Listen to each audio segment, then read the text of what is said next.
Welcome to Stephen AI FM, Louth&Proud. This week we are jumping headfirst into the Dundalk Court docket for our Scumbags of the Week segment. And what a week it's been. We're talking about everything from a local football match that absolutely descended into chaos to a wild, high-speed drug chase and even a really bizarre incident involving a Garda van. So yeah, let's get into it. And we have to kick things off with the most dramatic story of the lot. Those are the actual words from the Minister for Sport, Patrick O'Donovan, trying to describe what happened when a local derby just went off the rails, like an air raid. I mean, that really paints a picture of the shock and, frankly, the violence of what went down at Oriole Park. Because let's be clear, this was way more than just some football hooliganism. This felt like an attack on a community asset, on families trying to enjoy a game, and on the whole idea that you can feel safe at a public event. Let's break down exactly what happened. 51. Just look at that number. That's how many scorch marks were left after Drogheda United supporters decided to throw a whole barrage of flares onto Dundalk's brand new, state-of-the-art pitch. And this wasn't just a little bit of damage. This was a deliberate act of vandalism that could actually make the pitch unusable for top-tier football.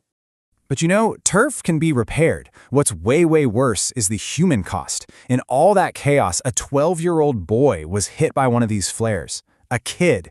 He ended up with burns on his face and his hand. This is the real consequence of this kind of so-called support. And the fallout from this just kept spreading well beyond the stadium walls. Before the match even kicked off, a family in Drogheda said their home was targeted with fireworks and a flare. And now the whole league is feeling the heat, because the minister has actually paused all state funding for artificial pitches. So one night of absolute thuggery is now hitting clubs all over the country. Okay, let's shift gears now. We're moving from that very public chaos to something a bit more about, well, private desperation. We've got three totally different people here, but you're going to see their defenses all strike a very similar chord. They all claimed they were under immense pressure, battling addiction, or just trapped by debt. So, first up is a guy named Martin Morant. And honestly, this timeline reads like something out of a movie. It all kicks off when a car just floors it, speeding away from the Gardaí in Ardee. Then it turns into this dangerous chase on the N52, where their car actually rams the Garda vehicle twice. And then, the big moment, a package gets chucked out the window right before the car spins out into a ditch. So the big question, what was in that package? Turns out it was nearly $9,000 worth of cocaine. And the €1,250 in cash found at Moran's feet? Oh, that was just money from doing Nixers, apparently. His excuse for the drugs was that he was just a messenger, forced into it to pay off his son's drug debt. The jury? Well, they didn't buy it. He was found guilty and is now just waiting to hear his sentence.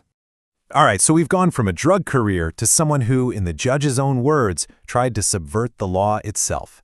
That's how they describe the actions of Tanya Riley. This wasn't seen as just a crime against one person, but as a direct attack on the criminal justice system. And what she did was just unbelievably brazen. Riley went up to a woman who had allegedly been assaulted and straight up offered her €5,000 to drop the charges. Her defense?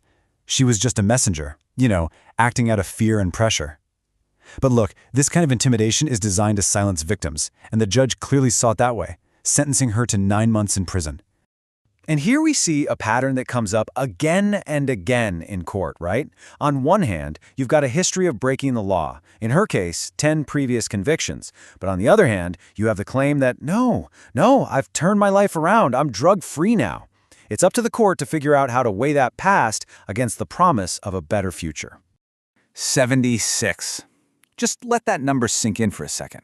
76 previous convictions. That's the starting point for our next individual, Aaron McCann, before we even touch on his latest offenses. The details here are just strange. McCann's in an arcade, and he's so intoxicated that a kitchen knife literally falls out of his clothes and he doesn't even notice.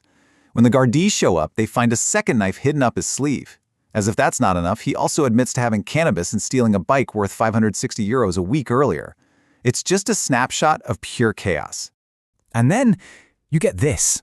After hearing about the 76 convictions, the 2 knives, the theft, the intoxication, the court is then told that he hopes to become a youth worker.